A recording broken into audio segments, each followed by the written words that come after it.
तो आ गए हम हमारी न्यू वीडियो के साथ, जिसमें हमने बोला था कि आपको दिखाएंगे हम जल महल। तो ये देखिए जल में है ये महल, इसलिए इसको बोलते हैं जल महल। हमने सोचा यहाँ पर चिड़ियाँ उड़ा के थोड़ा फ्लेक्स कर लेंगे, बट चिड़ियाँ एक भी नहीं उड़ी, हमारा कट गया। तो मैंने कहा भाई आजा तू तो महल के पास ही मेरी वीडियो बना ले। उसके बाद जल महल से पेट भरने के बाद हम निकल गए आमिर फोर्ट के लिए। यहाँ पर हमने किया जीप, जो कि हमको पड़ी 850 रुपये की। 7-8 लोगों के हिसाब से उन्होंने हमको यहाँ भी लूट लिया, बहुत ज़्यादा लूट लिया। उसके बाद हम जाते रहे, उन्होंने हमको सिर्फ 2 किलोमीटर ले गए, वो भी इस जीप से, और हमसे पैसे ले लिए भर भर के। और हमने आखिरकार यहाँ भी लुटाते हुए हम महल के अंदर पहुँच गए। ये देख सकते हो आप, ये महल की कुछ झलकियाँ हैं। महल के अंदर पहुंचने के बाद भी हमसे टिकट ली गई। इतना अत्याचार हुआ हमारे साथ हम बता नहीं सकते, लेकिन क्या करें, अब आए हैं घूमने तो पैसे तो देने पड़ेंगे, नहीं तो ये घूमना ही रह जाएगा। वैसे जयपुर बहुत महंगा है। संदीप भाई ने ली उबासी और फिर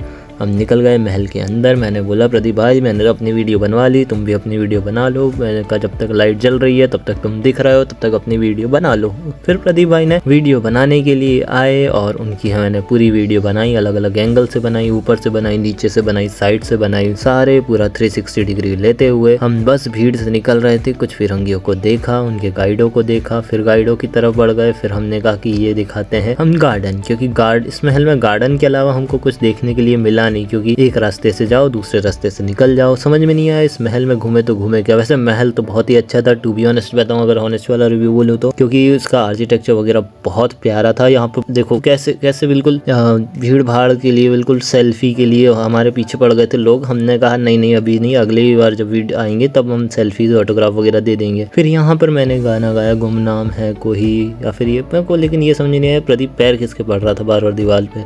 शायद वीडियो में कुछ करने के लिए कि हाँ वीडियो में वो भी कुछ कर रहा है, इसलिए। फिर उसके बाद हम आगे बढ़ते रहे, आगे बढ़ते बढ़ते हम पहुंच गए एक ऐसे रूम में जहां पर एक भी लाइट नहीं थी, सूरज की कोई रोशनी नहीं थी। जैसे ही हम अंदर गए प्रदीप भाई गायब। हमने कहा प्रदीप कहाँ है। फिर एकदम से जैसे ही वो उजाले में आया हमको दिखा, वो उजाले में हमको मिली एक संतुष्टि कि प्रदीप भाई मिल गए। इतने सब के बाद हमें एक पुलिस वाले ने देख लिया, उसने हमें देखते से ही बोला और हमको भगा दिया कि यहाँ गांजा नहीं मिलता। तो हमको भी गुस्सा आ गया कि भाई हम को गांजा पीने वाले लगते हैं क्या। हमने उससे कह दिया हम गांजा पीने नहीं बेचने आए हैं, लेकिन हमें कोई मिला नहीं, इसलिए हम अभी बेच नहीं पाए। अगर तुमको चाहिए तो बताओ। तो फिर वो हमारे पीछे डंडा लेकर दौड़ा। फिर हम ये कठपुतली डांस देखने रुके। यहाँ पर उसने फिर बोल दिया 5 बक्स। तो हमने कहा इतने पैसे तो नहीं है। फिर हम वहाँ से निकल गए। फिर उसके बाद यहाँ पर हम लुटाते हम निकल गए। हमने गांजे बेचने की कोशिश की, लेकिन हमें गांजा बेचने वाला कोई मिला नहीं।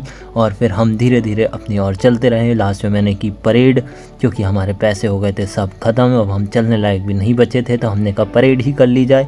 फिर उसके बाद हम आ गए हवा में, महल में, जो कि हवा में था, लेकिन पता नहीं ये क्यों हवा में था, क्योंकि ये हवा में नहीं था। हमने फूंक मार के भी देखा तब भी नहीं उड़ा, लेकिन हम जरूर उड़ गए वीडियो के साथ। और ये मैं प्रॉमिस करता हूँ कि अगली वीडियो में और अच्छी क्वालिटी और अच्छा वॉइस ओवर आपको लेकर आऊँगा। तो हमारे यूट्यूब चैनल के साथ बने रहिए, लाइक शेयर एंड सब्सक्राइब जरूर करिए। Thank you so much, bye bye.